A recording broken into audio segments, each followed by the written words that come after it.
everyone. You are watching Saved and Fly, and I am your host, Penzi Amani.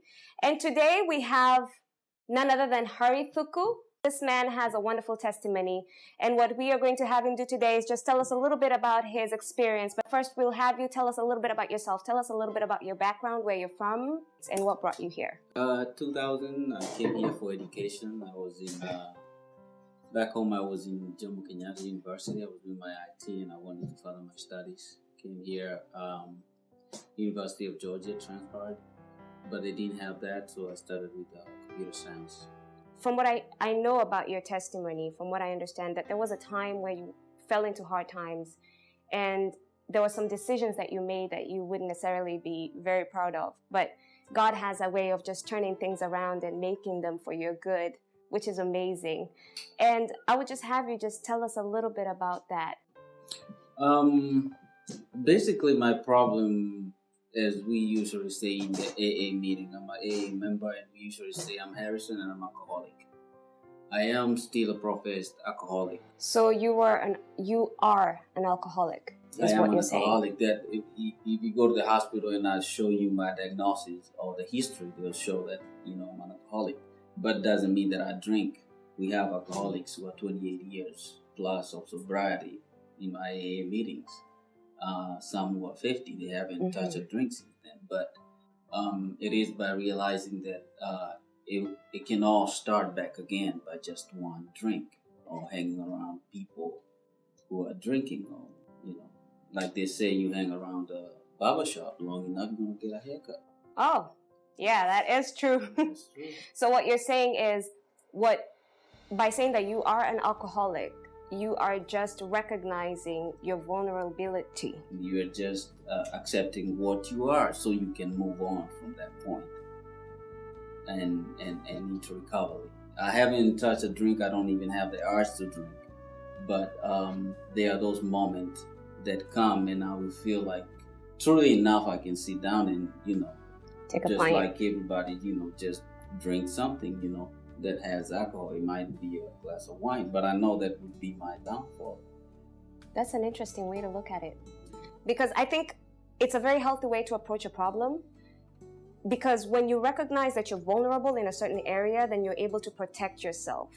But I think what happens to a lot of drug abusers, and it's not just alcohol, I mean, it could be even mannerisms, matters of character, is that we refuse, we're in denial of the fact that we have issues in our lives, and so that puts us at a higher risk to fall into the trap.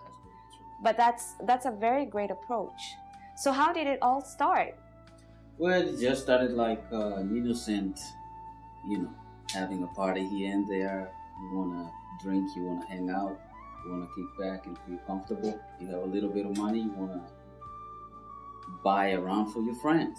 And I had just finished school, and I had a good job back at home. And I was getting a little bit of money, and I just started to drink casually. A glass of wine here, a beer here, go, hang out with my buddies and stuff like that over the weekends. We had Members Day on Fridays and stuff. So they started in Kenya, not even here. Well, my drinking started in Kenya. My alcoholism, well, that is debatable. I don't know where I went down real hard to drinking.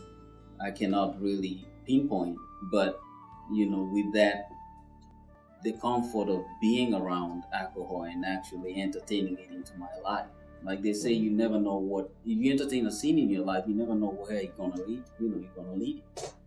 So if you're complacent in your beliefs and accept, a little bit of doing A, B, C, D, it could end up into alcoholism. It could end up into drug abuse, drug addiction. Mm-hmm. But all you wanted to do was hang out, see how it tastes like, feel a part of the group, that camaraderie.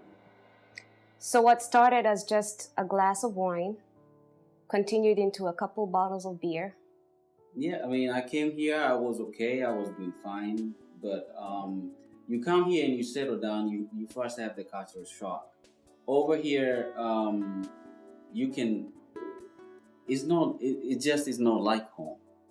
you drink, and I'm not saying that I could not have ended the same way if I was at home. Just saying, you don't have that limit, and the availability of alcohol is quite limited. Yeah, I mean, at home you have to really work hard to be able to support this habit. Over here is not necessary. So, I mean, you can go to a gas station, get a liquor. You can go to, get a bottle of beer or whatever, and that availability, and not even for that much money, depending on what you're drinking. So yeah, it started just like that, drinking, and most of the time it was over the weekends, and it became, well, every day. Then it became, I gained a tolerance. I could drink a 6-pack every day. Before I went to bed. But doesn't that get you tipsy though? Like, didn't it get you like? Yeah, well, it didn't get me tipsy. It got me drunk, actually. But I was telling somebody the same thing. I wake up with a hangover because I was drunk yesterday, and I want to sober up and get out of the hangover. What do? You drink again. You drink again. So you drink to be sober, and when you're sober enough, you drink to be drunk. It's not like I knew. I had started to realize that I'm having a problem and I need to stop. I got married in 2007. Mm-hmm. Within the first year of my marriage, that's when I would say that my drinking really escalated. Was mirrored back to me to see how bad it is. Because in 1 year, I had started to develop marital problems because of alcohol. Not because I was doing anything, but because I was not an engaged partner in that marriage. So, and when that happens, your spouse or the person who is supposed to be your support system can pretty much tell you, looking down the drain. And within that 1 year, I had deteriorated into depression. I could not deal with marriage, not because of anything. I just don't know. Even today, I cannot tell you for what specific reason I was married, but I wasn't very happy. I was in a happy company in the marriage, not because of anything. Nothing was done to me, really. It was just that, I don't know, probably I couldn't deal. But also, I've come to realize that once you get into alcoholism, there are so many things that you do not mature in. Mm-hmm. You cannot deal with things the way normal people do. People who do not abuse alcohol, alcoholics. You stop to mature in a way that you don't confront your responsibilities. You hide under the guise of alcohol. Any problem that you can solve head on and try to solve, you will not. You run away from it and you hide in alcohol. And so, a negative begets a negative, and before on down that road with so many negatives, you can ballpark where you started. I completely understand it. It's sad just how it goes down to that, because I don't think anybody really expects that their life will go down that road. But there was that one time where your health really was affected, and I think it was at this time where you even got a trach. That's when I was talking about in 2008. I was at work, started to have indigestion, and what I thought was indigestion, and I was throwing up. I'm a nurse by profession, and I was in my second year as a nurse because I graduated in 2006. So where I was working, I went to test my blood sugar, and it was 300, and I did not have any. Your blood sugar without eating, what we call fasting blood sugar, should be between 70 and 110. At 300, you're pretty much up there somewhere. So then you knew things were not good. Then I was like, I think this is not really good. But I worked my shift, and I was going, I went home. So you actually finished your shift? Yeah, I did. I finished my shift. Hi. I did. Uh-huh. I did. Then I went home. By then I had separated from my wife. I could not deal, and we were separated. I was living with a friend of mine. Once I got home, I started to drink again. On the next day going to work, I felt I could not really handle going to work. And I went to the ER, and well, I wake up 3 months later to be told, this is the next day going back to work. This is 3-4 months later after you got admitted. So the first hospital that I was admitted into, that my ex-wife used to work there. By then was my wife, but I did not want anybody to tell her because we were separated. And so she didn't know of me being there until way later. But as per the laws of the state, she is your power of attorney. She's the one who's your spouse should make. Who decides? The decisions as pertains to your health. Mm-hmm. So eventually she came back into the picture, and by then I had gone through 2 or 3 surgeries. I would say they were simple surgeries, but then in the middle of that, my kidneys shut down. I started to retain a whole lot of fluid, and that's when I deteriorated into a coma, and I stayed into that state for quite a bit, and I could not breathe. They had to intubate me, and that's what you see in my throat. They had to put a life support, knee on life support.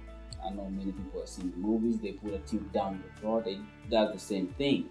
But most of the time, when they know that it's gonna last for a long time, they will make a simple surgery on you and just insert the tube down to your lungs.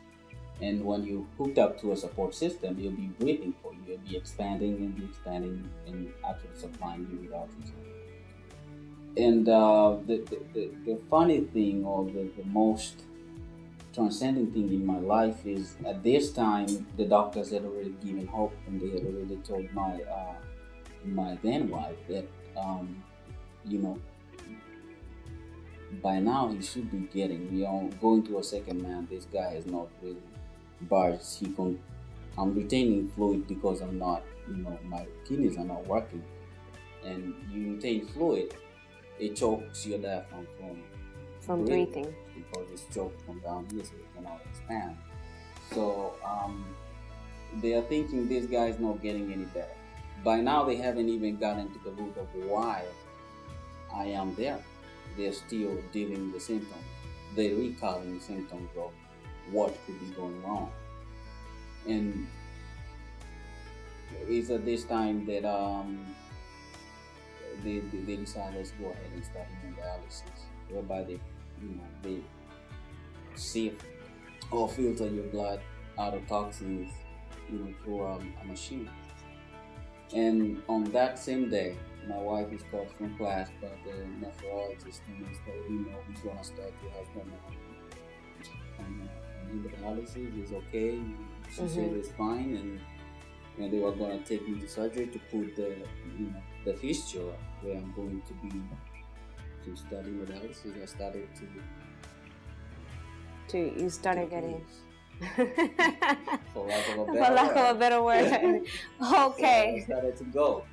Okay, so we're going to pause right there. Viewers, you've heard the story and just how much alcoholism was able to damage his body and to just put him in a case of acute care. But before we move on to the next, because now this man is a Christian and he's renewed in Christ, and we're going to talk about that. But right now we're going to take a break, and we're going to have DJ Saint give us a new track by Size 8. I'm sure all of you know it. It's Mateke. So here we go.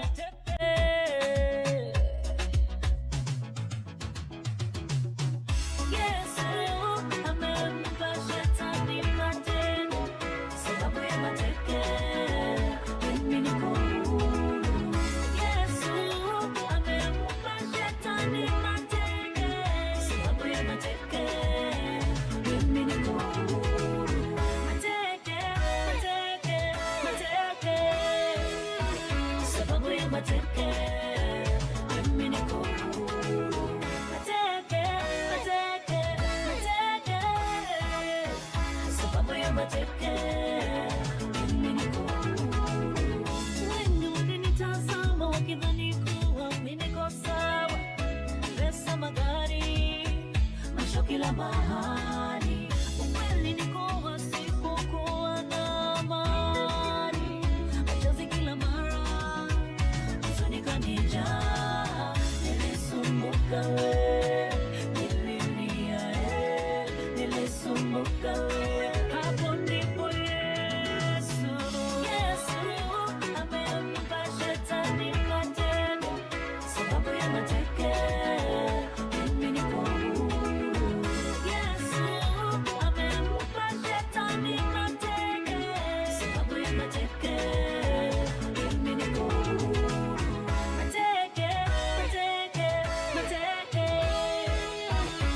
sababu ya mateke, mimi niko huru.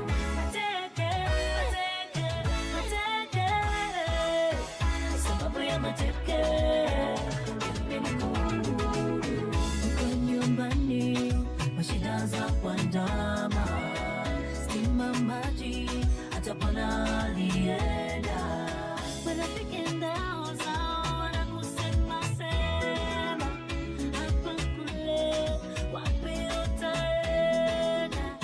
Usinielewe, usisumbuke, usinielewe, sema nami sasa. Yesu amempa shetani matendo, sababu ya mateke, mimi niko huru. Yesu amempa shetani mateke, sababu ya mateke, mimi niko huru. Mateke, mateke, mateke, sababu ya mateke, mimi niko huru. Mateke, mateke, mateke, sababu ya mateke, mimi niko huru. Kwa sababu ya mateke zake Yesu, shetani naye yeye ameshindwa. Kwa sababu ya mateke zake. Again, you're watching Saved and Fly, and I'm your host, Penzi Amani. And we have the amazing testimony of Harrison Thuku, and we've been listening to how alcoholism was able to take him into a place where he needed acute care, pretty much. And he was in a coma for a while. And I think also what you ended up having was about 13 surgeries. About, yeah, in total. Simple, About 8 major, yeah, and the rest of them 13 to 17. Now, eventually, you came to a place where you ended up being homeless and was living in the streets. I was living in the streets because the support system that I had could not deal with it. You cannot deal with an alcoholic, with their behaviors. So you end up not having a place to live. And so the streets will always be welcoming with open arms. And that's where I used to stay until... Were you still married to your wife at this time? By now I'm divorced. You're divorced? But then I'm divorced, yeah. Mm. But then I was divorced. And even if I wasn't divorced, we had been separated for nearly a year. So we're not living together as man and wife. So, yeah. The divorce was just, a formality. Everything else was gone.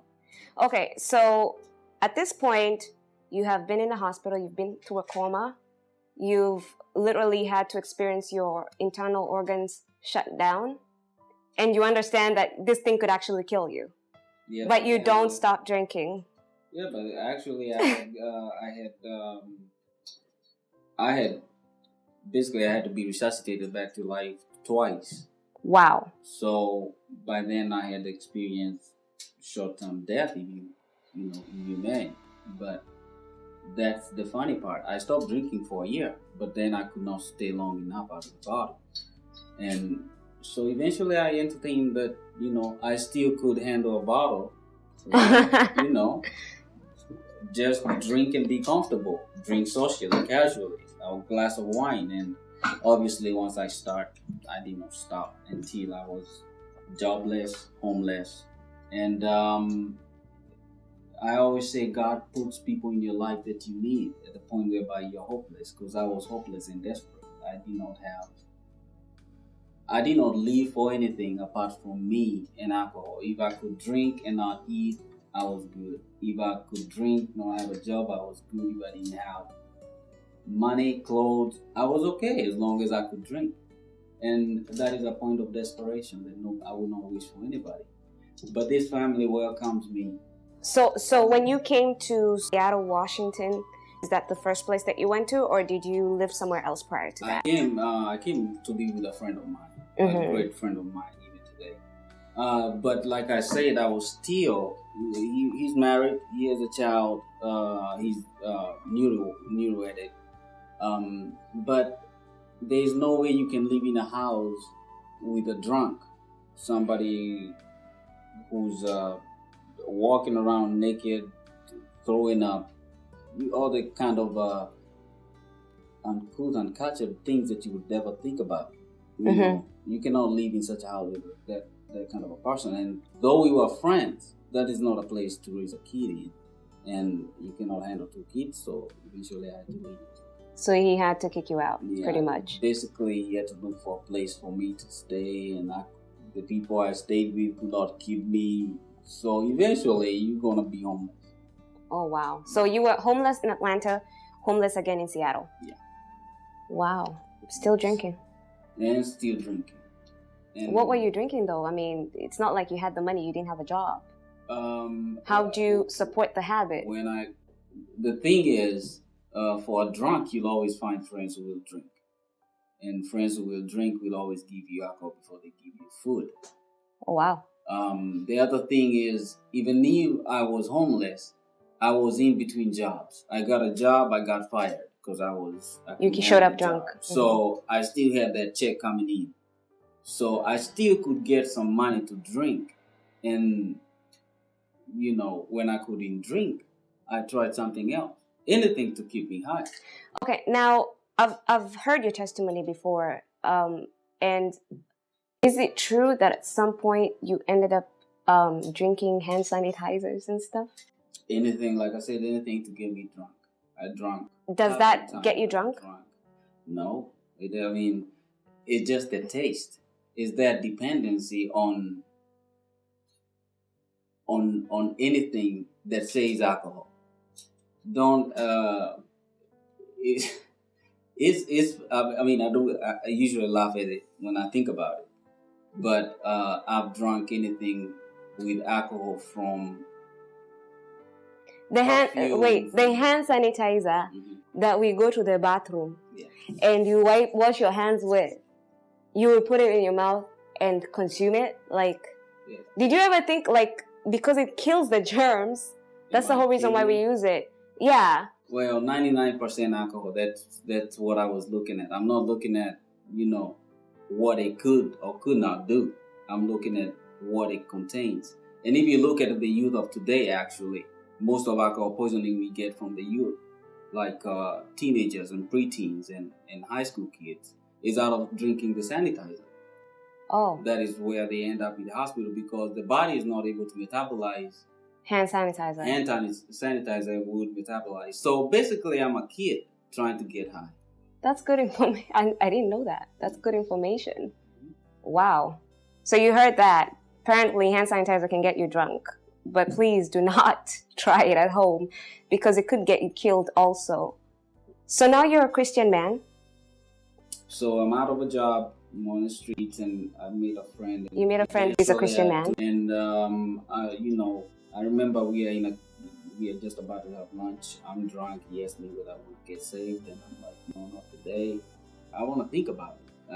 I'm not interested. I just want to eat. So, but probably 2 weeks, probably 3 weeks, I end up in a hospital. And I'm in a hospital bed and the doctor tells me, you have been here more times than I can count. And every time you come here, you 2 times the alcohol, the alcohol content of anybody who is legally drunk. So I do not, with what you've gone through, your body is not going to handle you very long. So I do not think you're going to be coming back here from now. Alive. But that did not fan me. I don't know what did, but that stuck with me. And I'm thinking, well, what do a person who's about to die do? And I hear a voice telling me, you turn to me. Just turn to me. Wow. Just lay your burdens on me. And I don't even know how to pray. I come from a Christian family. I've been raised a Christian. But you don't know how to pray. You don't know how to express yourself. Yeah. I don't know how to tell this awesome God what I need. Because right then, I don't even know what I need. I just need to be better. I just need to not count here again. I need to quit drinking. And I make a phone call. And most people do pray with you and they let you go. But this family stayed on me. And at the moments where I was asking myself, what do saved people do now? What am I supposed to do? I was basically drunk all my life away. They did not just, put me to pasture. They told me, come stay with us. and I stayed with them for about 6 months. And now they are your mentors? They are my mentors. They are my family, friends, people that God put in a certain part of your life, that juncture where you need that kind of people. Because I know for sure, did I not meet them and I had gone back, saved as I was then, if I had gone back to the friends that I had, I'll be there today. I don't have a doubt in my mind.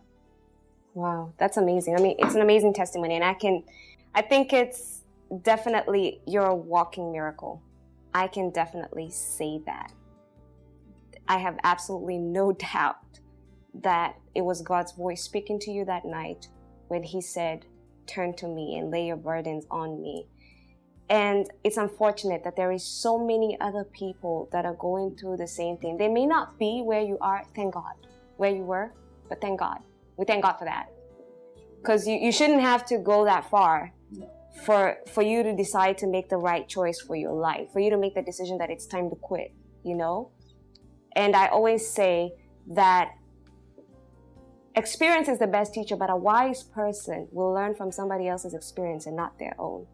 So I just want to give you this opportunity because we don't have much time. I wish you could talk more and more about this. And I would want to know how you came to know Christ and just the experience and how your life has been after that. But I need you to look at that camera right there and just tell young people especially that are trying to fight alcoholism, all other drug addictions. Just talk to them. I really don't have a magic bullet that I can give you, a silver bullet to quit your problem. I have my life experience to tell you about, and I'm pretty sure you've heard about it. There is no alcoholic out there or somebody struggling with alcohol who doesn't know that they are.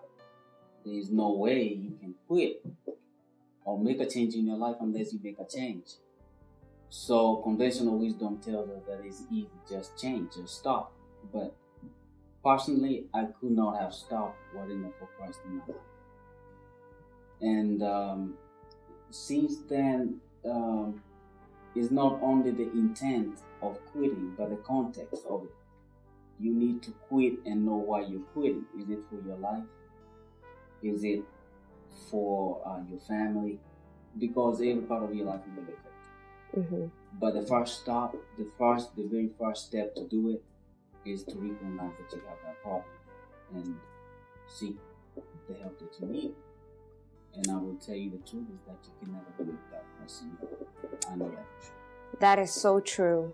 That is so true. You've heard it from the horse's mouth. I don't need to add any more to it other than to say that it is important to have Christ in your life. I know we're young, we like to have fun, but even as we have fun, let us have a limit to what we do. Alcoholism has been very detrimental to young adults, especially Kenyans living in the diaspora. It has been such a problem. DUIs all over, kids dying, and it's just a sad thing. But I pray that God will help you. You may be listening to me right now, you may be watching me right now, and you're trying to fight the habit, and it's been such a problem to you, but I know that God will help you. I know that God can help you. Just turn to Him. Like He had Christ talk to Him and tell Him, turn to me. Turn to me and lay your burdens on me. My burden is easy and it is light. I pray that you will do that.